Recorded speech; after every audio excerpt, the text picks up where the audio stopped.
Vocês estão felizes? Vocês estão felizes mesmo? Tem alguém com fome de Deus aqui hoje? Levanta sua mão. Tem alguém com mais sede por conhecer quem Jesus é? A apresentação dele. Queridos, para mim é uma alegria, acho que incomensurável, estar no lugar onde tudo começou. Eu me lembro, eu sempre trago essa história aqui. Eu estava mais ou menos no terceiro banco, e aí era 2011, quase 12 anos atrás. E aí surgiu dali o irmão Edson, ele falou: João, você não quer pregar no meu lugar no dia 4 de setembro, não? E ali se iniciou um ministério que já dura mais de 10 anos, aonde não se trata do João, aonde não se trata de likes, de compartilhamentos, não se trata do hype, mas se trata de uma mensagem que Deus quer entregar para uma igreja. E ontem eu estava conversando um pouquinho com o Edner, trocando uma ideia com o Neomir, e eu falei: cara, eu estou sentindo algo diferente hoje, nessa sexta-feira. Geralmente, todas as vésperas, todo dia que antecede alguma mensagem que eu preciso entregar, é um dia de muita alegria, um dia de muito preparo, um dia de muita expectativa. Só que ontem, de uma forma diferente, acredito que tenha uma batalha espiritual envolvida. A coisa que eu mais sentia não era uma alegria, era um peso, era uma espécie de opressão. Isso tudo acontece porque hoje aqui eu não tenho nenhum esboço para compartilhar. E, na verdade, eu estou um pouquinho cansado de mensagens teológicas legais com começo, meio e fim. A gente tem focado muito em trazer pessoas para cá para preencher uma agenda e não para elas liberarem aquilo que elas têm carregado no Senhor. Então, por todos os lugares que eu passo, eu estou exercitando dar liberdade para o Espírito Santo e deixar que Ele fale aquilo que Ele quer comunicar para a sua igreja. E eu tive muito esse sentimento ontem, de que Deus quer falar com a sua noiva, e muitas coisas do que Deus quer falar para a noiva, às vezes não é o que a noiva quer ouvir, mas é o que a noiva precisa ouvir. Existe um vento soprando, meus queridos, já há algum tempo, e isso não é restrito apenas à comunidade adventista, e muito menos à comunidade do Jaci. Existe um vento soprando de maturidade para que nós percebamos o que Deus está fazendo na terra. Porque não adianta a gente ser conhecedor apenas daquilo que Deus já fez no passado e não termos discernimento e sabedoria para entendermos o que Ele está fazendo agora, na nossa geração. Então, eu quero te desafiar, porque acredito que hoje a gente vai passar um pouquinho do tempo, mas eu quero te desafiar a você também dar liberdade para o Espírito Santo. E não permitir que o Espírito Santo deixe de atuar na sua vida simplesmente porque você quer almoçar um pouquinho mais cedo. Eu quero que você realmente aperte os cintos e perceba o ambiente que você está, perceba o que o Espírito Santo quer fazer na sua vida, na vida da sua família, na vida dessa comunidade. Abaixe as suas armas, abaixe as suas defesas, porque Deus está falando uma coisa para uma igreja, e Deus está desesperado, afoito para se revelar, e muitas vezes Ele não se revela, ou a presença dEle não vem, porque a gente se coloca numa arrogância farisaica tão grande que a gente acha que não precisa dele. O grande avivalista Danduque, ele diz o seguinte, que o pior lugar, o lugar mais difícil para que Deus se manifeste é numa boa igreja, porque é uma igreja tão boa que ela não reconheça a necessidade da presença do Espírito Santo. Sabe, esses dias eu fui ministrar numa igreja e o líder ali estava falando assim para mim: olha, se você quiser manifestar um espontâneo ou colocar uma outra música, por favor, faça isso no final, porque a banda já está toda ensaiada. Eu virei para ele e falei: então o Espírito Santo não precisa nem vir hoje, né? Porque pelo jeito você já tem tudo organizado. Sabe, eu estou lendo um livro agora, chamado Caçadores de Deus, e, irmãos, esse livro tem transformado a minha vida. Esse transformado não entenda como algo bonito, é algo muito doloroso. É realmente quebrado os meus paradigmas, é realmente quebrado muitos preconceitos que eu tenho. O pastor, Tommy Tenney, que rodou o mundo com essa mensagem, Caçadores de Deus, é até estranho quando a gente ouve no primeiro momento, Caçadores de Deus, como assim? Mas ele traz a sua primícia, o seu tema principal é gerar no leitor uma fome insaciável da presença de Deus. Eu sinto, minha amada igreja que mora no meu coração, que nós não precisamos de programas bonitos, que nós não precisamos de conferências, acampamentos. O que a gente precisa de verdade é fome da presença. O que a gente precisa, na realidade, é de fome por entender quem Deus é e entender o que Ele está fazendo. Porque conhecimento sobre Deus não significa conhecimento de Deus. Você pode conhecer muito sobre Deus, mas você pode não conhecer nada dEle. Você pode saber muita teologia, mas você pode não ter relacionamento com o Eterno. E sabe, muito acima de qualquer hermenêutica, teologia, grego, hebraico, muito acima de tudo isso, muito acima do ensino, está o relacionamento. Porque o relacionamento dá sentido ao ensino. O ensino me faz entender aquilo que Deus já fez. O relacionamento, além disso, além de me dar capacidade para entender o que Ele já fez, Ele me empodera para entender o que Deus está fazendo na nossa geração. Quando eu chego nas igrejas, eu perguntei, tem alguém com fome aí? A galera me olha estranho, levanta a mão, mas me olha estranho. Por quê? Porque a gente não está acostumado a falar sobre fome e sede. E a fome e sede que eu trago aqui para você, não é fome e sede de água nem de pão, mas é fome e sede de uma presença. E quando ela está no ambiente, até o ímpio reconhece que o Senhor é o Senhor. O pastor Tom Tinney, ele traz algumas experiências, e uma delas é de que ele ia ministrar numa outra igreja, lá nos Estados Unidos, que não era a igreja que ele pastoreava. E ele começou a perceber junto ao pastor local que Deus queria fazer alguma coisa, e ele traz no livro essa indignação, esse inconformismo. Cansado das mesmas programações, cansado dos mesmos cultos. Cansado de sentar no banco da igreja e saber tudo o que vai acontecer. Saber as palavras do ministro, saber as palavras de quem está ministrando aqui na frente, saber as canções que serão tocadas, ter noção de tudo o que vai acontecer, porque ele traz isso. A igreja dele, a igreja que ele pastoreava, ele tinha essa percepção acerca das outras, de que eles se engessaram numa liturgia de tal modo que não queria que nada saísse do controle. De tal modo que não havia coragem para permitir que Deus entrasse e bagunçasse tudo. E esse sentimento de insatisfação, ele foi aumentando domingo após domingo. Ele foi ministrar num domingo, o pastor chamou ele para o próximo, e chamou ele para o próximo, no terceiro domingo. No terceiro domingo. Quando ele entrou pelo culto, quando ele entrou pela porta da igreja, naquele domingo, 8 horas da manhã, ele sentiu que algo pesava ali dentro. E o louvor começou, e num determinado momento do louvor, os músicos já não conseguiam tocar. Os músicos já não conseguiam dar os próximos acordes, os cantores não conseguiam entregar as próximas notas. De repente, um choro quase que de criança começou a tomar conta de cada um dos músicos.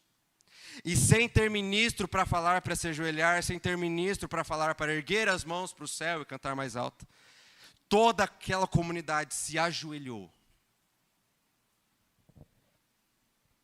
E o pastor Tom Tinney disse o seguinte: cara, eu não sei o que está acontecendo, mas eu sei que a presença de Deus está aqui. Eu não sei o que Deus quer fazer, mas Ele vai fazer alguma coisa. E ele ali ajoelhado, sem conseguir levantar, irmão. Porque a presença de Deus veio, e veio com força.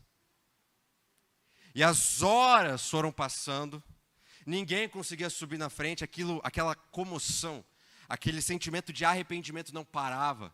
Existiam pessoas que estavam passando por aquela rua de carro, ímpias, incrédulas, passaram, sentiram algo diferente, entraram e se arrependeram, aceitaram Jesus, sem ninguém falar nada. E num determinado momento, o pastor daquela comunidade local, que não é o autor do livro, ele falou: cara, a gente precisa fazer alguma coisa. Ele se levantou, veio até a frente, trêmulo. O púlpito que eles tinham era um púlpito de plástico acrílico, inquebrável. Jamais poderia ter sido quebrado por mãos humanas. Quando ele sobe, existe um vento que sopra, joga ele para trás, aquele púlpito é rachado no meio e cai para frente. O púlpito inquebrável racha no meio e cai para frente. Aquele pastor não conseguiu se levantar durante algumas horas. E talvez eu esteja falando essa experiência para você e você esteja estranhando porque você nunca ouviu algo parecido, assim como eu. Fato é que a gente está tão desacostumado da real presença de Deus, e quando a gente ouve relatos desse tamanho, a gente se impressiona ou a gente acha que não é verdade. Porque nós nos acostumamos a nos saciar de migalhas da presença de Deus. E a gente mostra isso para o mundo. O mundo hoje está faminto de algo que eles ainda não compreendem. Por isso que eles vão para guias, por isso que eles vão para festas, por isso que eles vão para outros meios externos para tentar preencher uma busca interna da alma que eles têm e não sabem que têm. E nós que temos a única coisa que traz para a vida do indivíduo perspectiva de eternidade, nos acostumamos a migalhas da presença de Deus. E a gente fala, venha você que está faminto, e quando ele vem faminto aqui, ele apenas encontra migalhas. É por isso que se você olhar para o seu lado, você vê espaços vazios nos bancos. Porque se a gente estivesse procurando de verdade a presença de Deus, não ia ter lugar para sentar hoje aqui.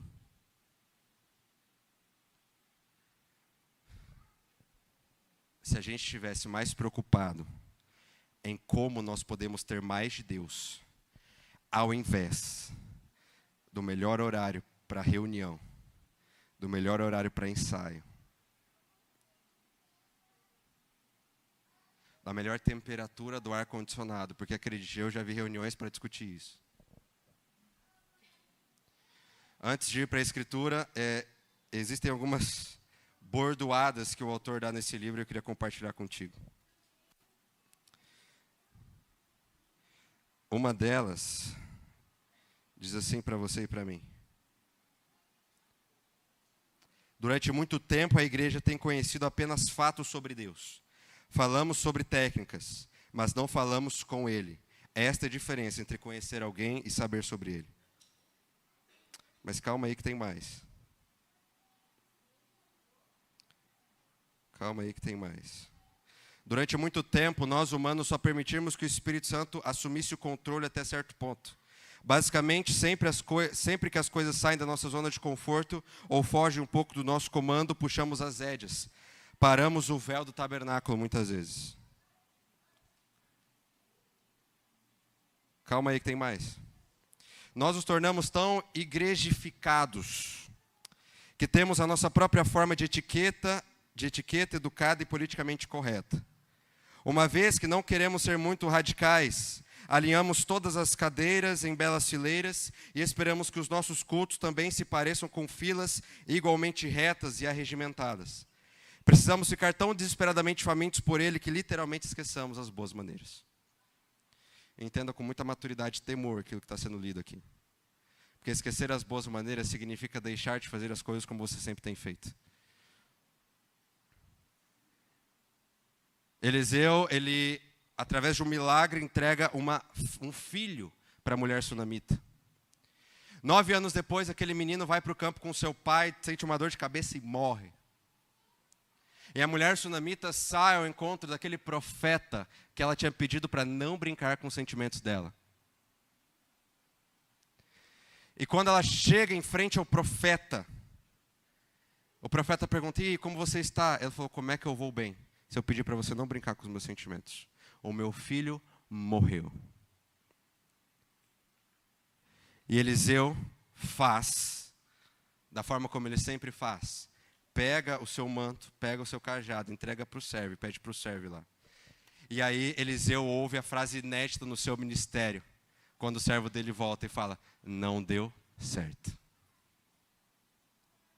Eliseu era um cara que o processo funcionava ao contrário. Ele falava e o céu se mexia. Só que o milagre que era exigido que ele fizesse, trazer alguém de volta à vida, era um milagre que ele nunca tinha feito.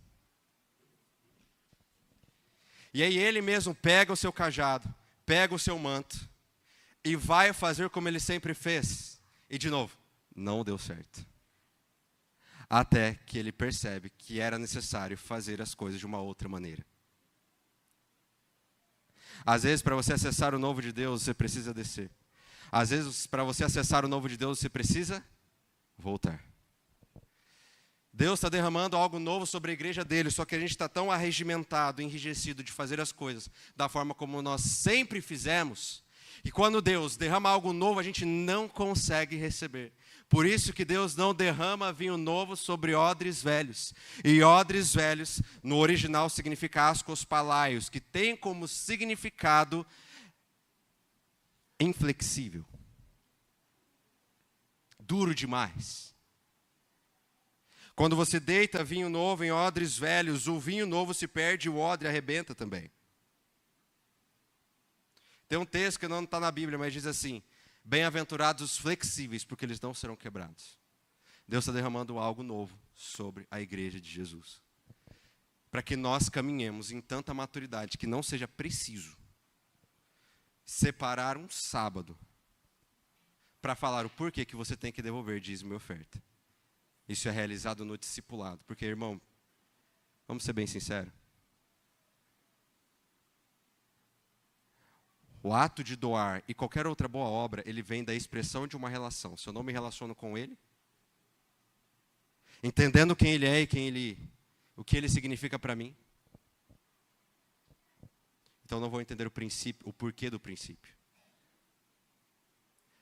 Agora, se eu me relaciono com ele, eu entendo que não existe nada que satisfaça mais a minha alma do que qualquer outra coisa aqui na terra. Entenda que não é por dinheiro, é por fidelidade. Simples. Independente da forma como eu acho que... Não, é do Senhor. Filipenses 3, aquele que tinha perseguido os cristãos durante muito tempo, diz assim: se alguém acha que é justo aqui, eu deveria achar mais que todo mundo. Judeu zeloso da lei, circuncidado no 8º dia.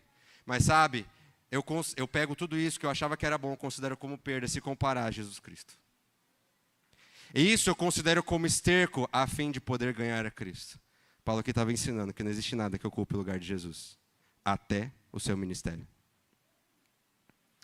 Mas só para você achar que não é coisa da minha cabeça, vamos para a Bíblia então.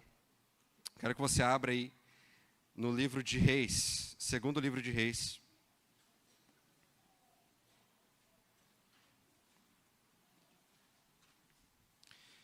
No capítulo 9, eu trouxe essa versão proposital porque ela é bem diferente. A mensagem, ela traz a história, uma linguagem um pouco mais contextualizada. Então, talvez esteja bem diferente daquilo que você tem aí nas suas mãos, mas significa a mesma coisa. Antes de nós abrirmos, eu queria que você fechasse seus olhos e você se conectasse aos céus. Querido Pai, nós iremos abrir a Tua Palavra e eu peço, na autoridade de Jesus, que o Espírito de revelação venha sobre nós, que o Espírito de revelação venha trazendo convicção de paternidade, para que nós não sejamos um orfanato, mas para que nós sejamos a família do Senhor. Traga sobre nós o Espírito de revelação para entender a Tua vontade, para entender que às vezes não é a nossa vontade que tem que prevalecer, mas sim a Tua vontade. Às vezes a Tua vontade, por mais desagradável que seja, é o melhor que nós temos, Pai. Porque o Senhor conhece o fim desde o princípio, portanto esteja conosco hoje, em nome de Jesus. Amém. Do verso 6 até o verso 10 vai dizer o seguinte, capítulo 9, segundo Reis, vai dizer o seguinte: ele se levantou, entrou na casa, o jovem profeta derramou óleo sobre a cabeça dele, e esse dele aqui está falando de Jeú. E eis que vem as palavras do Senhor através do jovem profeta. Diz assim: assim diz o Eterno, Deus de Israel: eu estou ungindo você, rei, sobre o povo do Eterno, o povo de Israel. Estou dando a você a incumbência de atacar as forças de Acabe, seu senhor. Vou me vingar do sangue dos meus servos, os profetas, todos os profetas do Eterno que Jezabel massacrou. Toda a descendência de Acabe está destinada à destruição. Vou eliminar todos eles, vou fazer com que a família de Acabe tenha o mesmo fim que a família de Jeroboão, filho de Nebate, e a família de Baasa, filho de Aías. Quanto a Jezabel, os cães comerão seu corpo nos campos de Jezreel. Ela nem será sepultada. Só para você entender aqui o contexto e não ficar perdido. Israel, para variar, estava vivendo um contexto de muita idolatria. Repete comigo, idolatria. E E esse contexto de idolatria gerou uma indignação no Senhor. Para que você entenda, o Deus do Novo Testamento é o mesmo Deus do Antigo Testamento, tá? A diferença é que Jesus já tinha vindo, no outro ainda não. E Deus, ele manifesta sua indignação através do seu profeta. E Eliseu manda o seu servo ir sobre Jeú. Porque Jeú, comandante do exército, ele tinha um posicionamento muito específico dentro do plano de Deus. Ele não foi o melhor rei, não foi o rei mais íntegro que Israel já teve. Mas ele tinha um propósito específico para eliminar toda a idolatria que Israel estava vivendo. Esse propósito era um propósito muito importante para eliminar de Israel e de Judá tudo aquilo que se conectasse à adoração a Baal. Se você ler os próximos capítulos, você vai observar uma chacina sendo feita.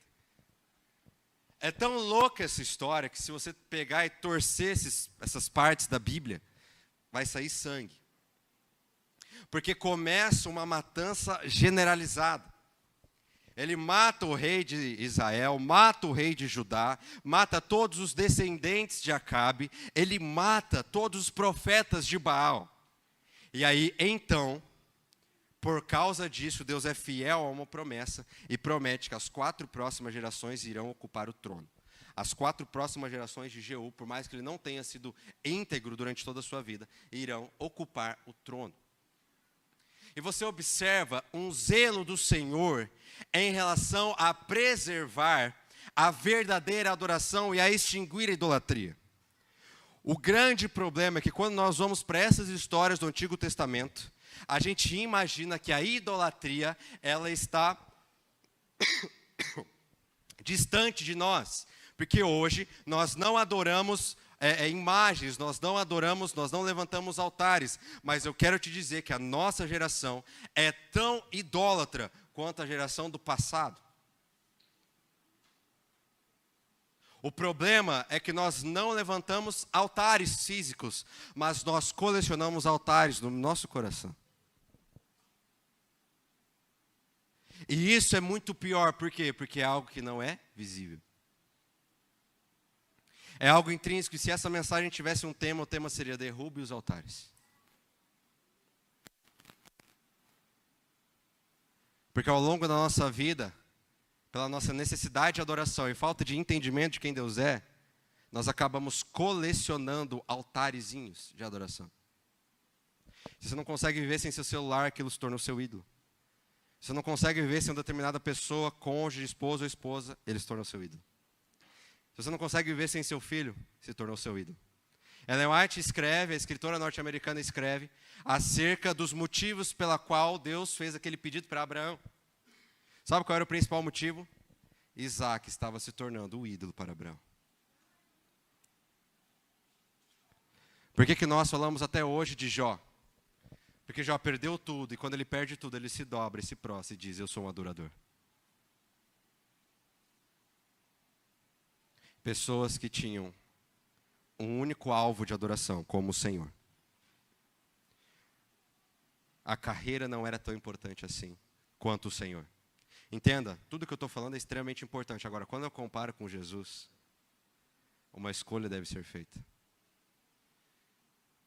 Eu, com muito medo, fiz essa oração para o Senhor. Senhor, derrube todos os altares de adoração.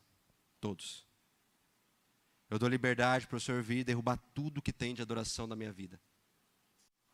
No dia seguinte eu fui assaltado e perdi meu celular. E foi muito pontual, irmão. Mais do que algo do acaso, era porque aquele aparelhinho estava se tornando um ídolo para mim. Ídolo não são apenas imagens. Ídolo é tudo aquilo que não é Jesus e que tem a sua total atenção. Sabe, você não precisa abrir agora, mas o Senhor tem me levado muito para o livro de Ezequiel. O livro de Ezequiel, na verdade, ele é um livro de muito juízo de Deus para com o povo. E Ezequiel estava no meio daquele fogo cruzado. Ezequiel estava no meio daquele fogo cruzado para passar uma mensagem para o seu povo que estava exilado. E no capítulo 6 de Ezequiel você encontra o seguinte, olha só. Estou prestes, Deus falando para o profeta falar para o povo. Eu estou prestes a destruir os santuários sagrados dos seus deuses. Arrasarei seus altares, derrubarei suas colunas dedicadas ao Deus Sol. Matarei seu povo que fica curvado diante dos seus ídolos, que nem deuses são. Amontoarei os cadáveres dos israelitas diante dos seus ídolos, e então espalharei seus ossos em volta dos seus santuários. Todos os lugares que vocês viveram e as cidades serão arrasadas. Os altares pagãos serão demolidos, os altares destruídos, ídolos esmigalhados, todas as colunas dos Deus Sol virão abaixo. Haverá cadáveres por todo lugar. Então vocês saberão que eu sou o Eterno. Acredite. O mesmo Deus que livrou Nínive de um juiz é o mesmo Deus que entrega essa palavra.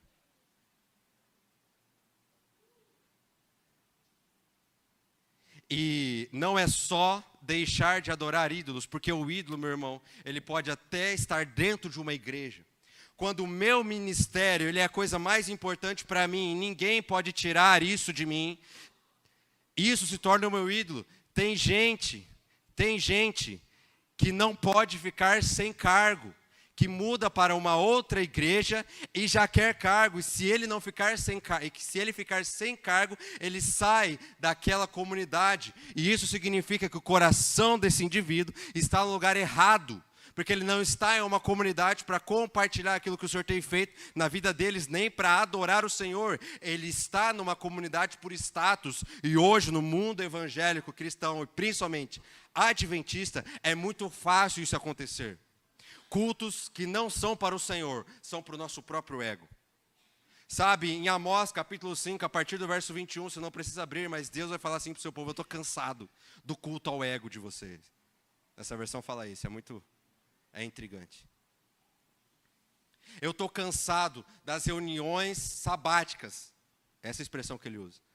Eu estou cansado das reuniões sabáticas. Sabe por quê? Porque o coração de vocês não está voltado para mim. O coração de vocês está voltado para vocês mesmos. Isaías capítulo 1, ele vai falar: vocês fazem reunião e mais reunião. E sabe, a próxima vez que vocês orarem, eu vou virar o meu rosto para o lado. Porque com os lábios vocês me adoram, mas o seu coração está longe de mim. Nós vivemos um tempo de Laodiceia, não porque a gente é morno espiritualmente, porque na verdade a gente é frio. Mas a mornidão tem a ver com o contexto no qual Laodiceia estava inserido. Laodiceia recebia fontes de água de duas cidades diferentes. Uma cidade era uma fonte extremamente quente, usada para fins medicinais, e a outra cidade era uma fonte extremamente gelada. E quando ela desaguava em Laodiceia, ela vinha morna. E Laodiceia se acostumou a apenas receber algo de outra fonte, não produzir a sua própria fonte.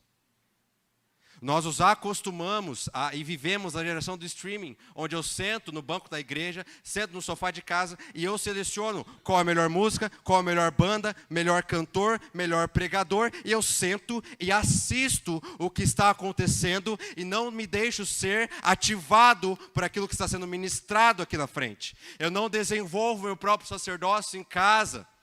Eu não subo o monte sozinho para encontrar o Senhor no pico do monte. Eu espero que alguém vai lá e entregue uma palavra legal no sábado, e aquilo eu considero como suficiente para passar a semana, sendo que na verdade Deus está falando uma coisa para uma igreja, dizendo para cada um de nós, desde o começo da pandemia, irmos para os nossos quartos e nos derramarmos na presença de Deus ali. De tal modo que você não vem para contemplar, você vem para compartilhar. E Deus diz: eu estou cansado. Jesus diz: vocês não só não entram no reino dos céus, como vocês ficam na porta controlando a entrada. Mateus 13:13 vai dizer, você não precisa abrir, mas ele vai dizer: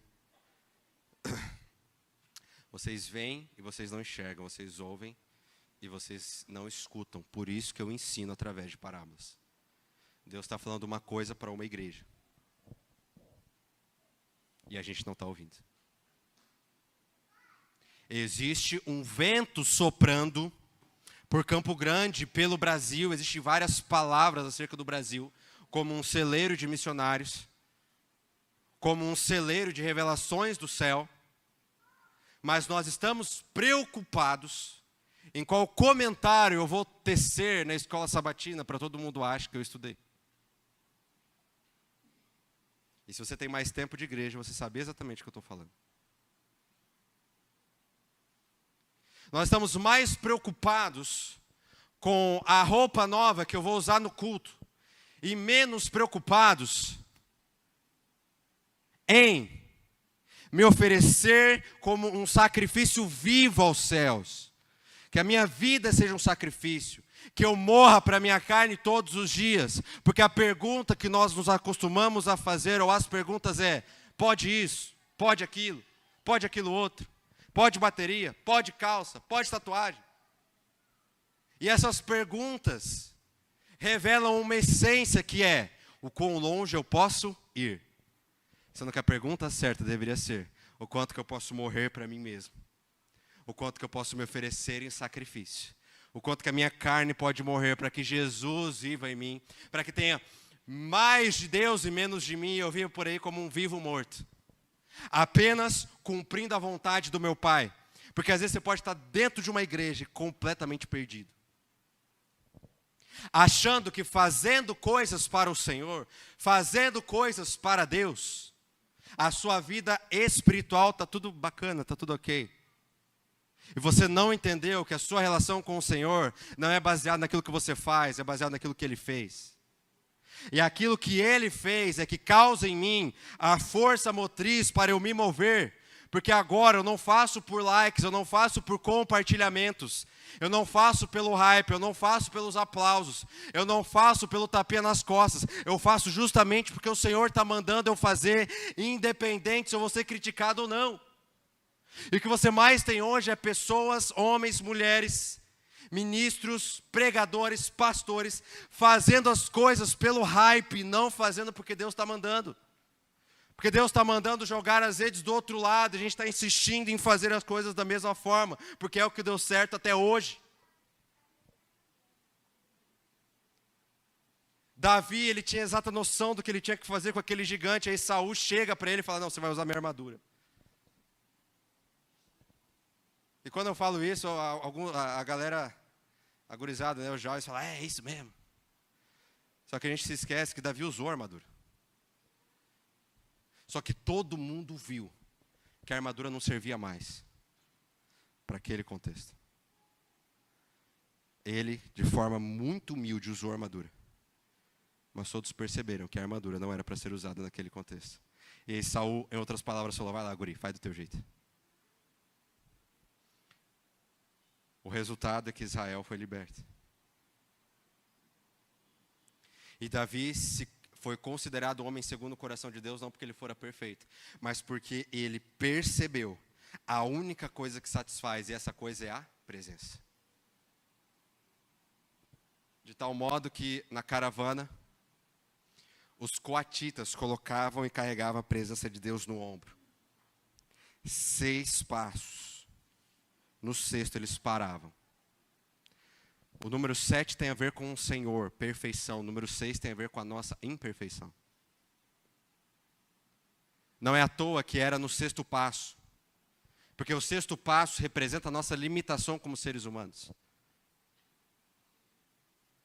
O 6º passo, quando eu paro no 6º passo, eu ofereço um sacrifício ao Senhor, eu estou dizendo, Senhor, agora eu não sei mais. Agora é a tua presença. Agora é com o Senhor. Eu reconheço a minha limitação. E a única coisa que me resta fazer é me ajoelhar e oferecer um sacrifício vivo, irmão. Deus quer levantar uma geração de coatitas que carregam a presença de Deus nos ombros. E aonde a presença direciona, eles vão. E aonde a presença diz, eles vão. Aonde a presença se manifesta, eles vão. E eles se tornam caçadores da presença de Deus. Com fome e sede daquilo que Deus está fazendo. Com fome e sede de conhecer mais de Deus. Porque Deus não tem preferidos, mas Ele tem íntimos. Pessoas que o buscam de todo o coração, de toda a alma, de todo o entendimento. a tal ponto que não as resta mais nada, a não ser se prostrar e adorar aquele que fez os céus, a terra e todas as outras coisas. Mas a gente quer continuar na nossa liturgia programada. Deus não pode vir e bagunçar. Tem algumas outras frases aqui que eu queria compartilhar com você. A verdade é que a igreja tem vivido uma arrogância farisaica por tanto tempo que cheiramos mal as narinas de Deus. A maioria de nós não está preparada para ver a orla de suas vestes encherem o templo. Calma aí que tem mais. Costumamos programar os nossos cultos de nossas igrejas de uma forma tão rígida que realmente não deixamos espaço para o Espírito Santo. Bem, talvez permitimos que Deus fale profeticamente por um curto período, mas ficamos nervosos se Ele tenta desfazer nosso roteiro. Não podemos permitir que Deus saia da caixa, onde o colocamos e haja livremente no culto por muito tempo, porque Ele pode estragar tudo. Qual foi a última vez que a gente pegou um culto? Sentamos e falamos, Senhor, é com você.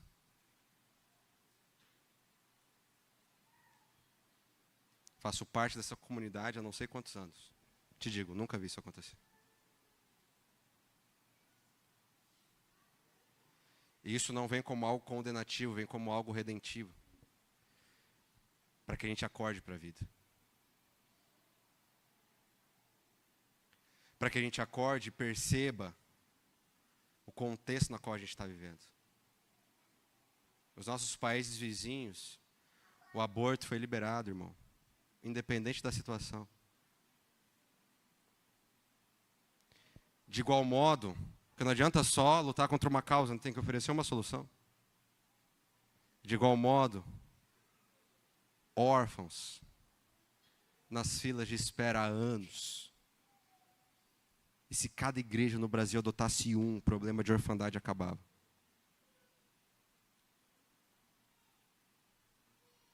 O que a igreja está fazendo? Aonde a igreja está? O pastor Carlito Paz, ele tem um pensamento que é muito real. O culto é o intervalo do jogo. O culto é aquele momento onde a gente vai para o vestiário, alinha, termina o tempo do intervalo e a gente sai. Porque o jogo de verdade é lá fora. Só que nós nos acostumamos a nos esconder debaixo de 4 paredes. Com os nossos bancos confortáveis. O ar-condicionado confortável. Uma palavra confortável, uma música confortável. E a gente nem está olhando para o lado.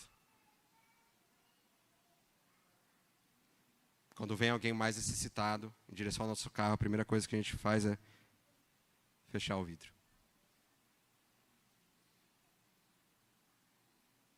Se a gente tem dificuldade de entregar até aquilo que é nosso, ou melhor, de devolver até aquilo que é do Senhor, quem dirá se entregar em amor sacrificial pelo próximo?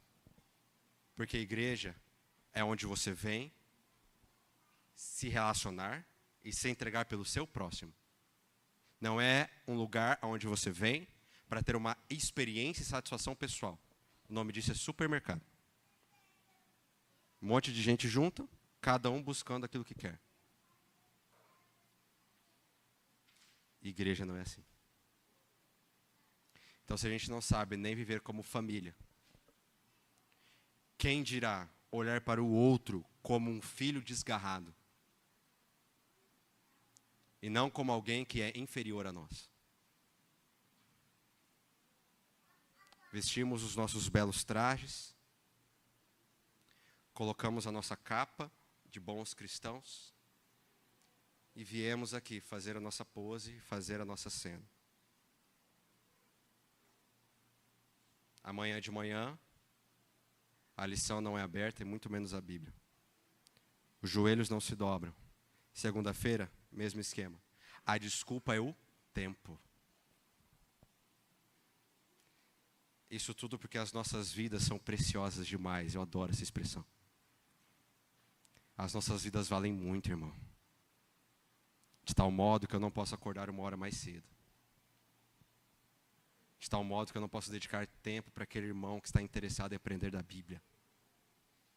E não apenas ministrar uma série de perguntas com respostas na Bíblia, não. Discipulado tem a ver com relacionamento. A gente não entendeu isso. É aqui, ó, olho no olho. Saber o que está acontecendo contigo. Saber o que está acontecendo, trazer você para a minha mesa. Perguntar, e aí, o que Jesus tem te falado? É engraçado quando eu faço essa pergunta, porque essa pergunta revela muito do nível de intimidade que a pessoa tem com o Senhor, né? E quando eu pergunto, e aí, o que Jesus tem te falado? A quantidade de gente, irmão, que começa a dar um monte de respostas teológicas, mas de fato não fala o que Jesus tem falado, porque não tem ouvido o que Jesus tem falado.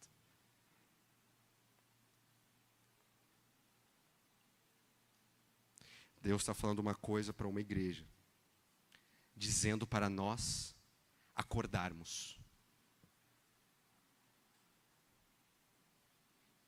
Que a juventude acorde.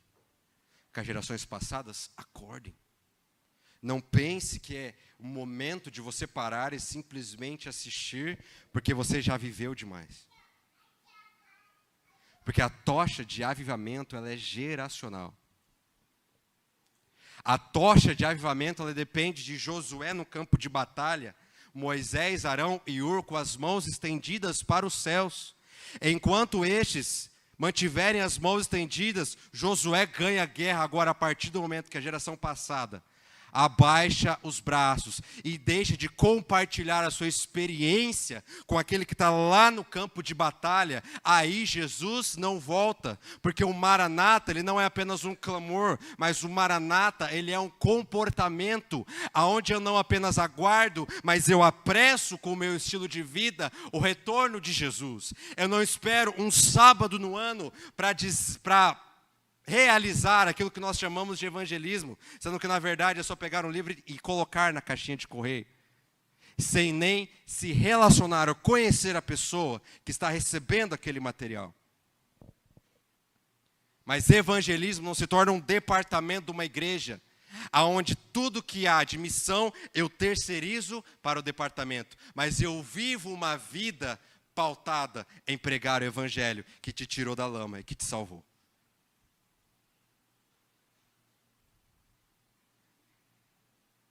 E se a gente não tem ânsia de compartilhar com o outro aquilo que Jesus está fazendo na nossa vida, é porque a gente não ama mais esse Jesus. Para fechar, eu queria trazer para você Apocalipse 2. Você não precisa abrir lá. Apocalipse 2 é uma carta, não à igreja de Laodiceia, mas é uma carta à igreja de Éfeso. A igreja de Éfeso, meu irmão, era uma igreja que tinha uma banda top. Sinistra, cantores sinistros. Tinha bancos almofadados, tinha ar-condicionado que funcionava. Tinha mesa digital. Sabe, os cultos eram lotados. Essa era a igreja de Éfeso. E Deus vem trazendo à tona todas as boas obras que a igreja de Éfeso realizava. Fala, olha, eu vejo a tua perseverança. Eu vejo a tua boa obra. E ele começa a listar tudo aquilo de bom que eles faziam, só que chega um determinado momento que ele diz o seguinte: contra ti eu tenho uma coisa. Você perdeu o seu primeiro amor. Lembra de onde você caiu. Retorne às práticas das primeiras obras. Em outras palavras, Deus está dizendo para a igreja dele: você não canta mais como antes. Você não ora mais como antes. Os seus olhos não se enchem mais de lágrimas.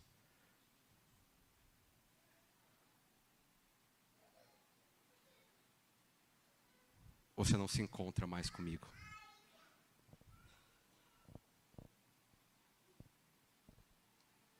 Você está cheio de tarefas da igreja, mas você se esqueceu de mim. O interessante é que Deus não precisa da nossa adoração. Se o culto de hoje deixasse de acontecer, no céu não ia mudar nada. Quem precisa somos nós. Mas até aquilo que a gente entende como adoração se tornou uma adoração não que sobe, mas que retorna. Que é para nós. Não é para o Senhor. Olha que louco, não tem fundo musical, não tem nada. Não tem esboço. Tem apenas Deus se comunicando com uma igreja. Independente do mensageiro.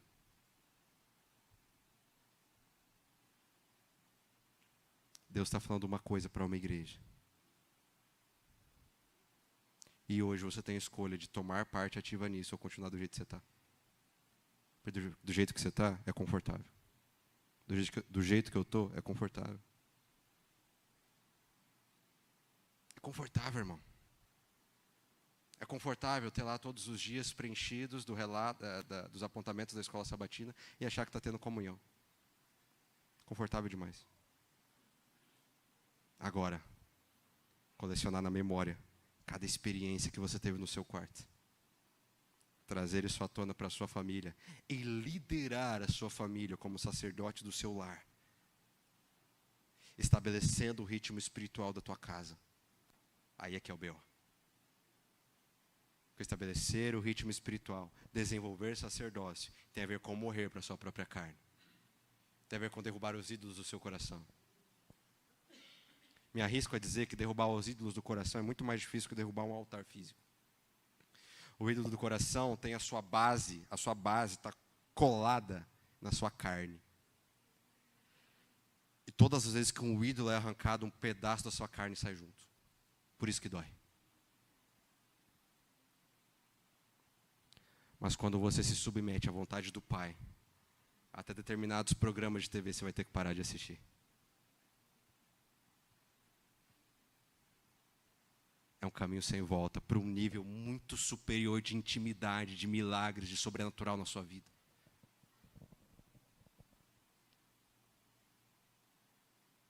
Muito superior.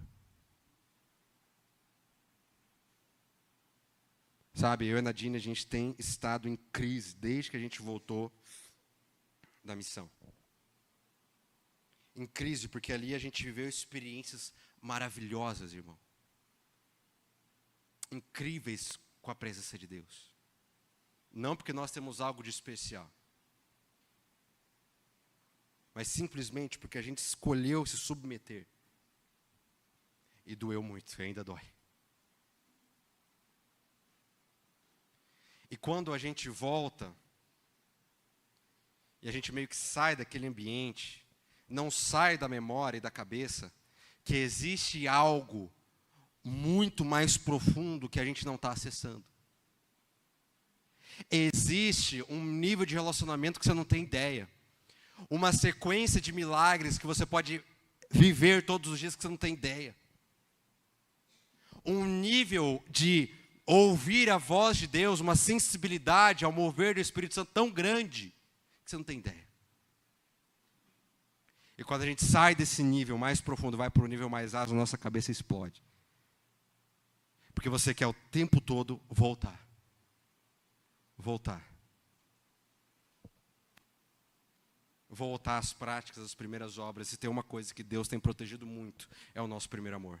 É o nosso coração. Isso é uma coisa que Deus tem blindado demais, é o nosso coração.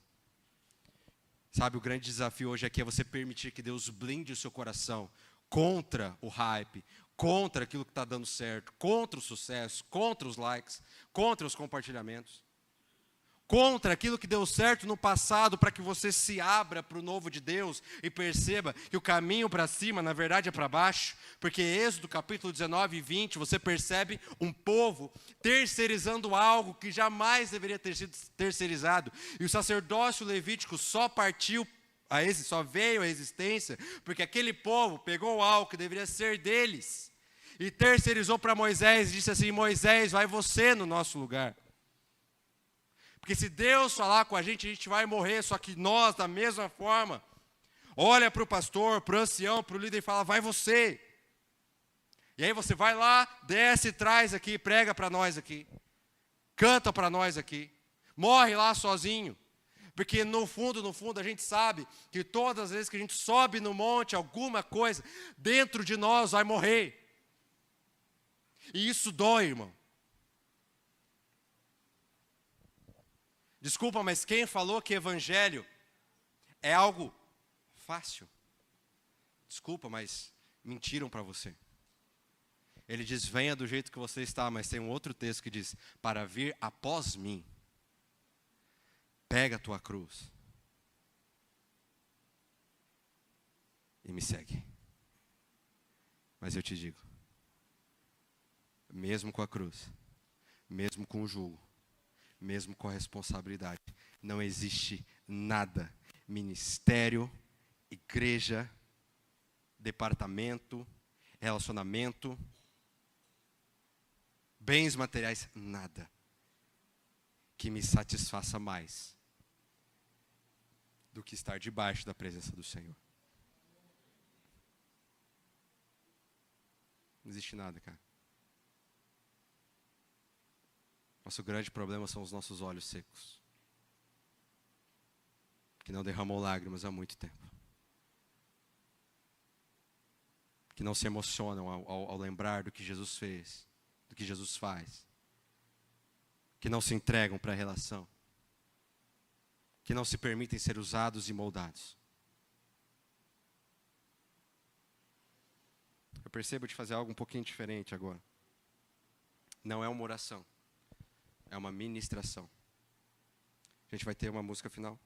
Antes da música final, eu não vou dizer o que você tem que fazer. Você pode se ajoelhar, você pode fechar seus olhos, você pode sair se quiser.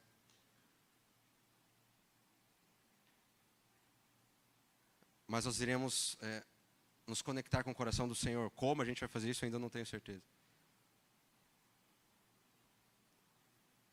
Mas se você tem no coração o desejo de realmente deixar a sua imaturidade de lado e se abrir para uma nova relação com Jesus, dar espaço para o Espírito Santo que está dentro de você ser ativado. Se alguma coisa do que foi falado aqui te tocou, fez sentido para você, então agora, enquanto eu ministro,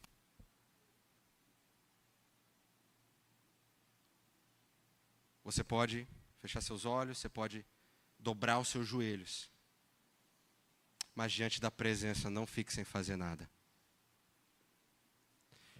Querido Espírito Santo, queremos te convidar a estar neste lugar aqui, Pai. Espírito Santo, hoje o Senhor tem liberdade como o Senhor já não tem há muitos anos. Hoje o Senhor tem aqui corações que de alguma forma ou outra foram encontrados pela tua ativação. Hoje, Espírito Santo, nós queremos a tua presença aqui. Não queremos, a gente está cansado das mesmas programações, a gente está cansado de saber o que vai acontecer, mas agora a gente dá liberdade para ti. Que nós não dependamos de um ministro falando o que tem que ser feito, mas que nós mesmos, comovidos pelo teu amor, pela tua ativação, pelo teu mover, que nós mesmos não tenhamos problema nenhum em se ajoelhar, em se prostrar, que nós mesmos não tenhamos dificuldade em abrir mão de tudo, de todos os ídolos que estão no nosso coração. Se o Senhor nos direcionar para tal lugar, nós vamos. Se o Senhor pedir para a gente ficar, a gente fica. Se o Senhor pedir para ministrar a um mendigo, um morador de rua, que a gente ministre. Se pedir para orar por alguém na rua, que a gente ore, e que a gente não considere a nossa vida preciosa. mas que todos os dias esmorremos a nossa carne, para que o Senhor nasça em nós. Não queremos, Pai, assistir um reavivamento, queremos tomar parte ativa no avivamento. De tal modo que a gente não conheça histórias a seu respeito, mas que a gente viva histórias a seu respeito. Do teu poder, do teu amor, do teu caráter.